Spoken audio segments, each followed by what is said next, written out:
नबी पाक अलैहिस्सलाम ने एक शख्स से पूछा क्या दुआ मांग रहे हो, तो उसने कहा या रसूल अल्लाह मैं अल्लाह की बारगाह में सब्र का सवाल कर रहा हूँ। तो हुजूर फरमाने लगे सब्र तो मुसीबत पर होता है। या रसूल अल्लाह फिर क्या मांगो? आप इन जुमलों और लफ्ज़ों की गहराई को समझें। सब्र के लिए तो पहले मुसीबत आएगी फिर सब्र आएगा। तो या रसूल अल्लाह क्या मांगूं? फरमाया तो रब से आफियत मांग। माना क्या है? मुसीबत आए क्यों? अल्लाह तुझे अपनी हिफाजत के हिसार में ले ले। वो वक्त ही क्यों आए कि जब तेरी तबीयत उलझ जाए, जब तू परेशान हो जाए, जब तू तू अल्लाह से आफियत मांगना। जब तू आफियत मांगेगा तो अगर कभी मुश्किल आएगी भी ना तो खुदा फिर अपने फजल से मुश्किल से निकलने में रास्ता भी बड़ी जल्दी अता फरमाएगा और तेरे ऊपर फजल फरमाएगा। आफियत से बड़ी नेमत कोई नहीं अगर किसी को मुयस्सर आए तो। एक बुजुर्ग थे, हर वक्त अल्लाह से आफियत मांगते थे, हर वक्त अल्लाह से आफियत मांगते थे, हर वक्त आफियत मांगते थे। लोगों ने पूछा, लोग उनको साले जानते थे, नेक समझते थे कि हुजूर आप और कोई दुआ मांगते नहीं, आफियत ही मांगते हैं। फरमाने लगे मैं मांगा करता था शुरू में, बाद में ख्याल आया है और भी दुआएं मांगा करता था, ये एहसास बाद में नसीब हुआ। फरमाते मैं मजदूरी करता था, माल बर्दारी करता था, एक जगह पे ड्यूटी कर रहा था तो थक गया और वो जो काम लेने वाले लोग थे उनका रवैया भी बड़ा तुर्श था, तकलीफ हुई। तो मैंने अपने मालिक की बारगाह में अर्ज की, मालिक अगर 2 रोटी बगैर मुझे मुशक्कत के मिल जाए दिन में तो तेरी बारगाह तो बड़ी करीम है। कहते हो मैंने ये दुआ मांग ली। ज़रा मैं थोड़ा आगे बढ़ा तो 2 बंदे आपस में लड़ रहे थे, मैं उनकी सुलह कराने के लिए, उन्हें बचाने के लिए आगे बढ़ा तो मैं जिसको छुड़ा रहा था दूसरे ने मेरे ऊपर ज़रब लगा दी, मेरा भी सर फट गया। थोड़ी देर के बाद वहाँ पुलिस आ गई, वो तीनों को लड़ने वाला समझ के उठा के ले गए, मुझे जेल हो गई। 2 रोटियाँ बगैर मुशक्कत के रोज़ मिलनी शुरू हो गई। दुआ मांगी थी ना कि या अल्लाह 2 रोटियाँ मिल जाए ना बगैर मुशक्कत के। कहते वो 2 रोटियाँ रोज़ मिलती, कोई काम नहीं करना पड़ता, पर जेल हो गई। फरमाते मैं बड़ा परेशान था, रोज़ रोटियाँ पाबंदी से आती और बेहतरीन आती, खाना मिलता। फिर कुछ अरसे के बाद मैंने सोचा कि यार ये दुआ तो कबूल हो गई ना तेरी, अब तू अगर इस पर कोई अलग बात करेगा तो वो तू गलत करेगा। कहते फिर खुद ही मेरे दिल में अल्लाह ने बात डाली और मैंने अर्ज़ की मालिक 2 रोटियां नहीं, मुझे तो आफियत चाहिए, मुझे तू आफियत दे, मेरे ऊपर तू करम फरमा, तू नजरे रहमत कर, जे एक कतरा बख्शे मैनू, जे एक कतरा बख्शे मैनू ते काम बन जांदा ही मेरा, मेहरबानी कर आफियत अता कर। फरमाते फिर खुदा ने करम किया, कहाँ से असबाब बने मेरे जेल से छूटने के, कौन कौन मेरे ज़मानती बने अल्लाह ही जानता है। फरमाते हैं दरवाजे भी खुल गए, रिस्क भी मिलता है, सेहत भी मुयस्सर है, सजदा भी कर लेता हूँ, सवेरे तिलावत भी करता हूँ, शाम को मदीने वाले की बारगाह में रज के दुरूद व सलाम भी अर्ज़ करता हूँ, मैं मुमकिन होता है तो किसी गरीब की दाद रसी भी करता हूँ। अब समझ आई है रब्बना आतिना फिद दुनिया हसनतम व फिल आखिरती हसनतम वकिना अज़ाबन नार। अब समझ आई है रब से जब भी मांगना है आफियत ही मांगनी है, उससे करम मांग। हमने महदूद दुआएं रखी हुई हैं, महदूद, वो जी फलाना काम मेरा हो जाए तो भाई वो एक हो गया, उसके बाद फिर नई टेंशन बन जाएगी। नहीं, मैं जी बच्चों की शादी कर लूँ जी फिर मैं फारिग हूँ। आप शादी करके देखें, लागू पता जाएगा कैसे फारिग होते हैं। आप यहाँ रुकते क्यों हैं? आप खुदा से आफियत क्यों नहीं तलब करते? उसकी बारगाह से वो क्यों नहीं मांगते कि जो एक कतरा मिले तो दुनिया और आखिरत के सारे काम हो जाए? उससे उसकी रहमत का सवाल करे, उससे उसके करम का सवाल करे। अल्लाह की बारगाह में भी हाजिर होना और जची तुली और जनाब नाप तोल कर और महदूद चीज़ों का सवाल करना, मालिक से मांगे और वो जब देता है तो देता भी बेहिसाब ही है। वो जब अता करता है तो करम के दरवाजे खोल के अता करता है, वरना तो एक उलझन से इंसान निकलता है दूसरी में उलझ जाता है। एक गुत्थी को सुलझाता है, फिर इकबाल रो पड़े थे, कहने लगे मैं अकल की गुत्थियाँ सुलझा चुका हूँ, या रब मुझे साहिबे जुनू कर दे। अल्लाह ये बड़ा मैंने हेर फेर देख लिया, मुझे दीवाना बना, अब मुझे जुनून हो, अब मैं किसी के लिए रोया करूँ, अब मैं किसी की याद में तड़पा करूँ, अब मैं रात किसी के लिए मेरी आंखें बेदार रहे। ये बड़ी हो गई दुनियादारी, अकल की गुत्थी हालांकि नहीं सुलझती, पर इकबाल कहते हैं अकल की गुत्थियाँ सुलझा चुका हूँ, यार अब मुझे साहिबे जुनू कर दे। और फिर कहने लगे बुझी इश्क की आग अंधेर है, अब ये मुसलमान नहीं, ये खाक का ढेर है, तो मिट्टी बन के रह गया। क्या कहाँ अपनी सारी तवज्जुहात का किबला किस चीज़ को? मेरे अजीज़ों, अल्लाह से आफियत। जब तक ये मिजाज नहीं हम बनाते कि मालिक से आफियत का सवाल करें, अपने आप को अपने रब के हवाले कर दें, उसकी रहमतों के सुपुर्द कर दें, उतनी देर तक ज़िंदगी में ठहराव नहीं आता, करार नहीं आता।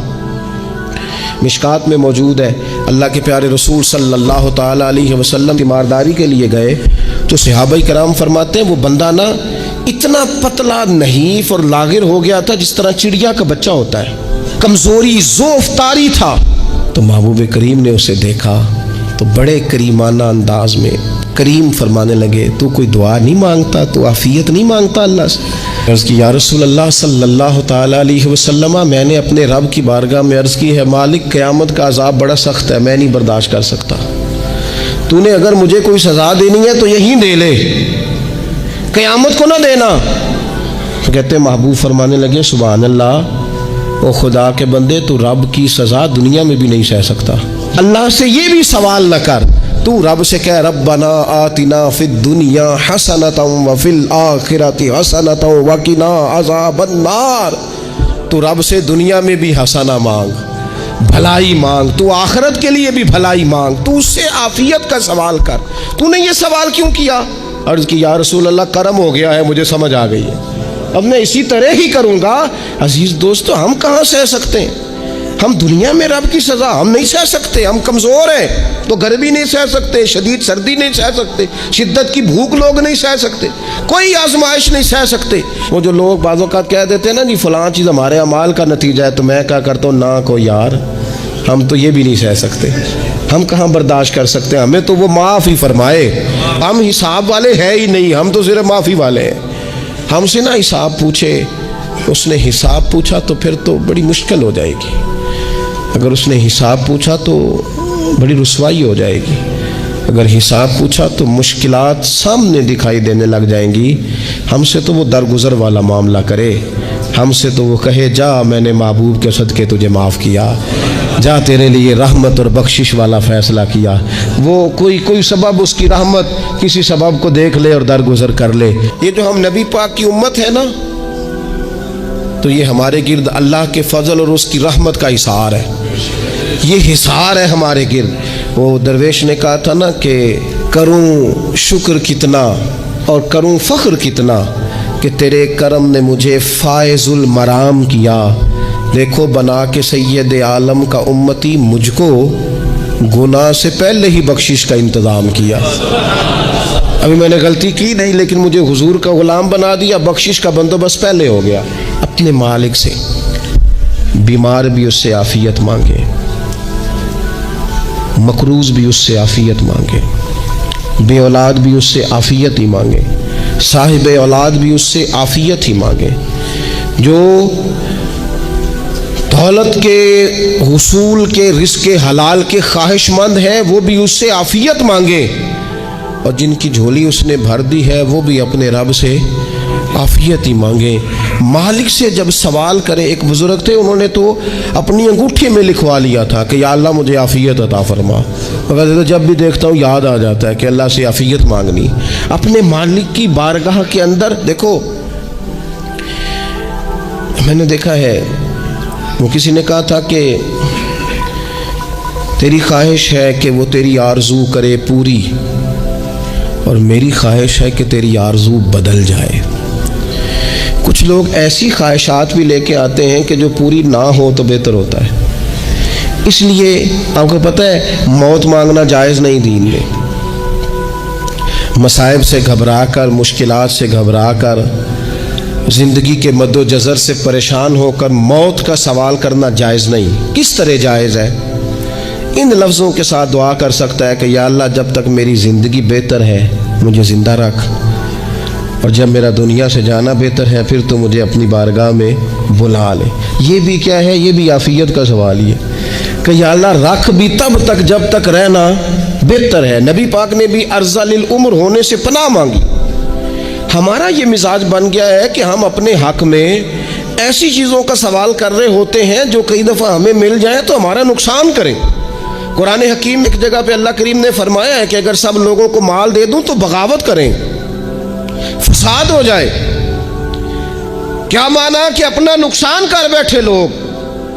हम अपने मालिक की बारगाह में बाज़ ऐसी चीज़ों के सवाली हैं कि जो हमारे लिए ठीक नहीं है, हमें उसके कर्म पर छोड़ना है, उससे आफियत मांगनी। और बाज़ लोग, क्योंकि मैं कह चुका हूँ शुरू में कि हमारी दीनी रूहानी तरबियत नहीं होती और हम कहीं से बाकायदा असबाक लेने के कायल ही नहीं होते, पूरी तरबियत का हमारा मिजाज ही नहीं होता, अपनी अकल और अपना शऊर और अपने हिसाब से हम ज़िंदगी को बिताना चाहते हैं। और ये जो मेरा दौर है ये वैसे ही उलझा हुआ ज़माना है, इल्ला माशाअल्लाह, पता नहीं कोई क्या बोल रहा है, कोई क्या कह रहा है, ऐसे जैसे कोई मेला लगा हुआ है और कान पड़ी आवाज़ सुनाई नहीं दे रही। जिसकी दुकान पर कोई ग्राहक नहीं वो भी कह रहा है लाइनें बना लो। ऐसा उलझा माहौल है और ऐसी आजमाइश है कि लोग बेचारे परेशान हैं। देखें, जब तरबियत के साथ इंसान आगे बढ़ता है ना, हमारे पास मुक्तदा है अल्लाह रसूल का कलाम, हमारा पेशवा है रब रसूल का फरमान। जब हम किताब व सुन्नत की रोशनी में आगे बढ़ते हैं तो फिर हमारे लिए मंजिल आसान भी होती है और करीब भी होती है। फिर हमारे लिए आगे की तरफ सफ़र करना, आगे बढ़ जाना ये आसान होता है। आप गौर करें, जो लोग दुनिया में कामयाब रहे, भला किस तरह कामयाब रहे? वो इस तरह कामयाब रहे कि उन्होंने ना अपने रब से आफियत मांगी, अल्लाह ताला ने खुद ब खुद उनके लिए रास्ते बनाए। आप तारीख पढ़ेंगे बाज़ लोगों की तो लग नहीं रहा था कि वो इतनी कामयाबी हासिल करेंगे। देख लें आप, हज़रत गौसे आज़म जिलानी रदी अल्लाह ताला अन्हु बगदाद शरीफ तशरीफ़ लाते हैं तो उनकी कैफियत ये है कि पत्ते खा के गुजारा करना पड़ता है। यानी पीछे कोई ऐसा बैकग्राउंड, किसी का बनाया हुआ इदारा, कोई बड़ी खानकाह, कोई बड़े लंबे चौड़े वालिद साहब के मुरीदीन, कोई बड़ा लंबा सिलसिला नहीं मिल रहा। उनको बज़ाहिर पत्ते खा के गुजारा करना पड़ता है, लेकिन चूंकि वो निकले हैं अल्लाह की मदद के साथ, उन्हें अल्लाह ने ताईद दी है, फजल फरमाया है, तो नतीजा ये निकला है कि 70 हज़ार बंदा एक एक वक्त में तरबियत लेने के लिए उनके सामने मौजूद है। ये अल्लाह ने असबाब बनाए हैं, क्योंकि जब रब आफियत अता करता है तो फिर अल्लाह असबाब भी पैदा फरमाता है। हमारा ज़हन तो थक जाता है सियासत करते करते। हम तो जनाब पूरी तरतीब से हमें सलीका आता है किस तरह करके किस बंदे को कैसे कायल करना। पूरे तौर पर हम वो सारी ज़िंदगी सियासत करते रहते हैं। वो ख़ानदानों में भी चलती है, गली मोहल्ले में भी चलती है, दोस्तों में भी चलती है। बाद में पता चलता है कि ये पत्ते खेल कौन रहा था, असल में सुलह कराने वाला था कि लड़ाई कराने वाला था। ये सब खैर खा था, यह सब की जहन के अंदर फतूर की आमेज़श ही इस शख्स की वजह से थी। हम चूँकि वो ख़ास आफियत अल्लाह से नहीं मांगते, हमारी मखसूस सियासत होती है सभी को राज़ी रखो, उसका नतीजा ये निकलता है कि एक टाइम आता है कोई भी राज़ी नहीं रहता। हम अगर अपने मालिक की तरफ रुझान करें और अल्लाह ने जो हमें शऊर दिया है उस शऊर को लेकर अल्लाह की बारगाह की तरफ बढ़े। आप यकीन करें, आला हज़रत बरेलवी रहमतुल्लाह अलैह की किताबें हैं, एक एक किताब पर PhD हो रही है और उन्होंने 150 साल पहले बैठकर जो कुछ लिखा था बैन ही लफ्ज़ ब लफ्ज़ उसकी ज़रूरत आज महसूस हो रही है और आने वाले वक्त में बढ़ रही है। लेकिन उनके पास कोई टीम नहीं थी, 50 लोग नहीं थे जो उनके पास बैठ के लिखवाते, अपना प्रेस नहीं था, ऐसे लोग नहीं थे कि जिनको पता होता कि किताब हम कल छापेंगे और इतने फ़ीसद ये मार्केट में निकल भी जाएगी। ऐसा कुछ नहीं था। क्या था? अल्लाह की मदद साथ थी, ताईद ईज़वी साथ थी, अल्लाह ने अपनी आफियत में रखा था। कुरान मजीद की आयत का तर्जुमा करते हैं ना आला हज़रत इहदिनस सिरातल मुस्तकीम, या अल्लाह हमें सीधी राह पे चला। बहुत सारे मुफस्सिरीन ने कहा ए अल्लाह हमें सीधा रास्ता दिखा। फरमाते हैं ए अल्लाह हमें सीधी राह पर चला। तो किसी ने कहा हुजूर ये चला और दिखा में क्या फ़र्क है? फरमाने लगे दिखाने का मतलब ये होता है कि किसी ने पूछा मैंने गुजरांवाला जाना है, तो दिखाना ये है कि उसे कहा यहाँ से बाहर निकलो, रोड पे चढ़ जाओ, सीधे जाओगे, एक पोल आएगा उसे क्रॉस करना, नीचे उतरना, वहाँ से शहर शुरू हो जाएगा। फिर उसने अगर कोई अंदरूनी जगह शहर की पूछ ली तो उसको कहा कि राइट हो जाना, फिर लेफ़्ट हो जाना, फिर आगे किसी से मज़ीद। ये है रास्ता दिखाना और एक है चलाना। उसने कहा मैंने गुजरांवाला जाना है। तो उसने कहा साथ बैठना मेरी गाड़ी पे, जहाँ तूने जाना है मैं छोड़ के आता हूँ, ये रास्ते पे चलाना है। ये मकाम में तफक्कुर है, आप इस पर गौर फरमाएंगे। कहते हैं या अल्लाह तू हमें रास्ता दिखाएगा और दिखाता है, लेकिन चारों जानब शैतान भी तो बैठा है ना, फितने भी तो है ना। तो अगर तेरी रहमत साथ साथ रहे, माना कि मोहब्बत के सफ़र में हर गांव पे 100 मुश्किल है, लेकिन ये सफ़र आसान भी है अगर साथ तुम्हारा हो जाए। अगर तू साथ चले तो फिर ये सफ़र मुश्किल। वो हारून रशीद ना अपने महल की छत पे टहल रहा था, सबसे ऊपर वाले चौबारे पर। नीचे से हज़रत बहलोल दाना गुजर रहे थे, ऊपर उसके साथ सिपाही भी थे, गनमैन भी थे। उसने कहा ये बाबा तो ज़रा ऊपर उठाओ। उन्होंने एक डोली, एक टोकरी समझ लें, उसको रस्सियाँ बांध के नीचे फेंका। नीचे जो सिपाही थे उनको कहा कि ये बाबा जी को पकड़ के इसमें बिठाओ। उन्होंने जबरन थामा बाबा जी को, उसमें डाला, ऊपर वालों ने खींच लिया। 2-3 मिनट लगे। हारून रशीद के सामने हज़रत बहलोल दाना पहुंच गए तो थोड़े नाराज़ भी हुए कि ये कोई तरीका तो नहीं ना बुलाने का। मुलाकात हुई तो कहा क्यों बुलाया? कहने लगा एक मसला पूछना था। फरमाने लगे बादशाह है ना, तेरे मसले पूछने का भी अपना ही अंदाज है, पूछ मसला। कहने लगा बाबा पूछना था कि आप अल्लाह तक कैसे पहुँचे? हज़रत बहलोल दाना चुप कर गए। 2-4 मिनट के बाद कहने लगे जिस तरह अभी अभी ज़मीन से तेरे तक नहीं पहुँचा, बिल्कुल इसी तरह पहुँच गया और रब करीम की बारगाह तक। और वो भी जो उसने करम फरमाया है, वरना मैं तो नहीं समझता कि मैं पहुँच गया, वो भी अगर तेरी खुशगुमानी है। तो हारून रशीद कहने लगा मुझे समझ नहीं आई। फरमाने लगे तू बादशाह जो है, इतनी जल्दी कैसे समझ में आएगी तुझे बात? फरमाने लगे अगर मैं तुझसे मिलना चाहता ना तो मैं एक दरख्वास्त लिखता, फिर किसी वज़ीर से सिफारशी साइन कराता, फिर वो जमा कराता, फिर मुझे टाइम मिलता कि फ़लाँ दिन फ़लाँ तारीख फ़लाँ टाइम आ जाना, फिर आके मैं लाइन में लगता। फिर भी तू बादशाह है, तेरा मूड बनता मिलने का कि ना बनता। जब मैं चाहता तो पता नहीं कितना टाइम लग जाता, जब तूने चाहा है ना तो 1 मिनट भी नहीं लगा। फरमाने लगे मैंने दावा ही नहीं किया कि मैं जद्दोजहद करके पहुंचूंगा, मैंने तो रब की बारगाह में आजिज़ी की है, फिर रब ने ही करम फरमाया है, उसी ने मेहरबानी की है। माना कि मोहब्बत के सफ़र में हर गांव पे 100 मुश्किल है, लेकिन ये सफ़र आसान भी है अगर साथ तुम्हारा हो जाए। उसके करम का साथ रहा है, उससे आफियत मांगी है, अपने आप को उसके सुपुर्द किया है तो उसने करम कर दिया, हमारा ना जी। क्योंकि सबसे बड़ा मसला रूहानी तरबियत का है। हमारे यहाँ बातें ढेर सारे लोगों को आती हैं और बहुत ज़्यादा आती हैं। मनसूबा बंदी करना, प्लानिंग करना, अपने मामलात को ख़ुद से कैसे लेकर चलना है, कैसे ठीक करना है, अपने हक़ में दुनिया को किस तरह कायल करना है, ये ढेर सारे लोगों को आता है। और अपने हक़ में दलाइल किस तरह कायम करने हैं, इसमें बहुत सारे लोग ख़ुद कफ़ील होते हैं, उन्हें किसी से मुशावरत की भी ज़रूरत नहीं होती। लेकिन अल्लाह की बारगाह से अपना रिश्ता कैसे जोड़ना है, मालिक से करम का सवाली किस तरह करके होना है, अल्लाह से आफियत का सवाल कैसे करना है, ये चूँकि रूहानी तरबियत में हमारा मिजाज नहीं होता, लिहाजा हम उस तरफ जाते नहीं। हम वो अपनी मर्ज़ी की चीज़ें, यानी वजीफ़ा पूछ के गए एक साहब, कुछ अरसे के बाद आए हैं तो आके कहते हैं मौलाना साहब, पीर साहब या कारी साहब या फ़लाँ साहब, किसी से भी पूछ के गए किस चीज़ को नेक आदमी जाना, फिर लौट कर आके कहते हैं कि आपने वजीफ़ा बताया था पर काम कोई नहीं हुआ।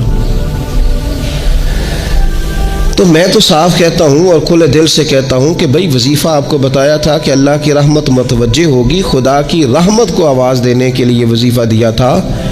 कोई भी वजीफ़ा रब को मजबूर तो नहीं ना कर सकता माज़अल्लाह। और वज़ाइफ किस लिए पढ़े जाते हैं कि जल्दी से मामलात ठीक हो जाएं, मेरे हक़ में चीज़ें बेहतर हो जाएं, तो अल्लाह की रज़ा के लिए पढ़े जाते हैं। तो वज़ाइफ को, इबादात को, नवाफिल को, तिलावत को, दुरूद पाक को तो रज़ा इलाही का ज़रिया बनाना चाहिए। लेकिन हम चूँकि एक पूरा उलझाव रखते हैं अपनी दुनियादारी के मामला सीधे करने, एक पूरा खैर रखते हैं। वो लोग मिलते रहते हैं मुख्तलिफ बुज़ुर्गों की निस्बत के ताल्लुक़ से, तो बाज़ जगहों पे बाज़ लोग बड़े तेज़ होते हैं, यानी उनसे आपकी मुलाकात होती है तो बंदे को महसूस होता है कि यार इसे तो पहले ही सारी बातों का पता है। और कई दफ़ा उनसे मिलने के बाद एहसास होता है कि यार इससे तो थोड़ा सीख ही लेते तो बेहतर था, ये तो बात बड़ी आगे निकल गई। सारा पता होता है, बाशऊर होते हैं, लेकिन डर आता है अल्लाह से। इतना बाशऊर आदमी, समझदार, पंचायत, पर्या, लोग, दीन, दुनिया सारा पता है, नमाज का टाइम आ गया तो वो छुपता फिरता है। उसकी तबीयत पर बोझ बन रहा है माज़अल्लाह अल्लाह के हुजूर हाजिर होना, उसे खैर का काम करना पड़ रहा है तो वो इधर उधर निकलता जा रहा है। तो सवाल ये है कि फिर ये शऊर का क्या मतलब रखा हुआ है हमने? फिर अल्लाह से दुआ करने की ज़रूरत नहीं। हज़रत आरिफ़ रूमी रहमतुल्लाह ताला अलैह फरमाया करते थे, बाज़ लोगों को रब सारा कुछ देता है, सजदे की तौफीक नहीं देता। इसका मतलब यह है कि वो कहता है ये सारा कुछ ले और निकल जा, मेरे घर ना आना, रख सारा कुछ पास। रब से आफियत मांगी जाए, उससे उसका फजल मांगा जाए, उससे उसका करम मांगा जाए। अल्लाह के प्यारे रसूल सल्लल्लाहु ताला अलैहि वसल्लम इस आफियत मांगने पर जोर देते, तवज्जो देते। मैं आपको सही बताता हूँ, रब ने अगर किसी बंदे को आफियत में रखा हो ना, तो हालात कैसे भी बुरे चल रहे हों उसका बिगाड़ कुछ नहीं सकते। और अल्लाह ताला माफ़ करे, 100 दफ़ा खाकम बदहन अगर किसी वक़्त उसके करम की निगाह फिर जाए तो फिर सारे असबाब समेत भी इंसान अपने पैरों पे खड़ा नहीं रह सकता। उससे जब तक तलबे करम नहीं होता, तलबे आफियत नहीं होती, उसकी बारगाह से जब तक बंदा मोमिन पूरा रुजू नहीं करता, ये आफियत इतनी आला चीज़ है कि नबी पाक अलैहिस्सलाम ने फरमाया, आज़ान और इकामत के दरमियान जो वक्त होता है उसमें दुआएं रद्द नहीं होती। दुआ मांगा करोगे तुम्हारी अल्लाह अपने फजल से कबूल कर लेगा। अर्ज़ की या रसूलल्लाह क्या मांगे? तो फरमाया आफियत मांगो रब से। हज़रत अनस बिन मालिक हदीस के रावी है रदी अल्लाह ताला, यहाँ भी फरमाया ये ऐन कबूलियत का टाइम है, अल्लाह से आफियत मांग लो, उसकी पनाह। हम दुआओं में भी महदूद हो जाते हैं। रब दा तालब कोई ना मिलया, जो मिलया तालब ज़रदाहू। दुआओं में भी हद बंदी। बाज़ों का बच्चे भी तरबियत करते हैं ना, एक मौलाना है, उनका ख्याल है कि उन्होंने मुझसे कुछ पढ़ा है तो कभी कभी उस्ताद जी कह देते हैं, बहुत पुरानी बात है, उन्होंने मुझे फ़ोन किया कि अगर आप कभी तशरीफ़ लाएं, तो मैंने कहा पुत्र दुआ मांग अल्लाह को छोटी जी गड्डी देवे। तो उस बच्चे ने मेरी बड़ी तरबियत की, कहने लगा उस्ताद जी अल्लाह को लो मंगनी है तो वड्डी सारी मंगो, आपने महदूद क्यों किया कि भाई ये छोटी सी अल्लाह गाड़ी क्यों अल्लाह छोटी दे, रब दे तो बड़ी दे और रहमत से दे, अल्लाह से मांगनी है ना जी। हम तरबियत नहीं लेते। मैंने उसका शुक्रिया अदा किया, मैंने कहा बेटे तूने बड़ी सोहनी बात की, अल्लाह तुझे इसका अजर अता करे, अल्लाह तुझे बरकत अता करे। अगर आपने सीखना है तो फिर आप सीख लेंगे, और अगर नहीं सीखना तो फिर यही कहना है सारी उम्र लंघ गई बंदा को नहीं मिला, चूँकि मिजाज नहीं है ना सीखने का, इसलिए फिर मिला ही कोई नहीं। फिर सारी ज़िंदगी को मुयसर ही नहीं आया, किसी ने नसीहत ही नहीं की, कोई आंखों को भाया ही नहीं। खुद ही बड़े सियाने थे, खुद ही बहुत बड़े थे, अपना कद ही बड़ा ऊंचा था, सब ठिगने छोटे और कमज़ोर और बौने नज़र आए। तो आज की पूरी गुफ्तगू में मैं आज आपको बड़ी ज़िम्मेदारी से ये गुजारिश कर रहा हूँ, अल्लाह से आफ़ियत मांगे, हर वक्त आफ़ियत मांगे। मेरी सालों से रूटीन है, मैं दुआ मांगता हूँ, अल्लाहुम्मा इन्ना नसअलुकल अफ़वा वल आफ़ियत फ़िद्दीन वद्दुनिया वल आखिरा। और ये खामोश तबलीग होती रही, मैं मांगता रहा, कई बच्चों को वैसे याद हो गई। इसको याद कर लें, अल्लाह से आफ़ियत मांगे, दीन में, दुनिया में, आखिरत में, इसको अपना मिजाज बनाए। अल्लाह तबारक व तआला हम सबको आफ़ियत नसीब फरमाए। आखिर दावा यानिल हम्दुलिल्लाह।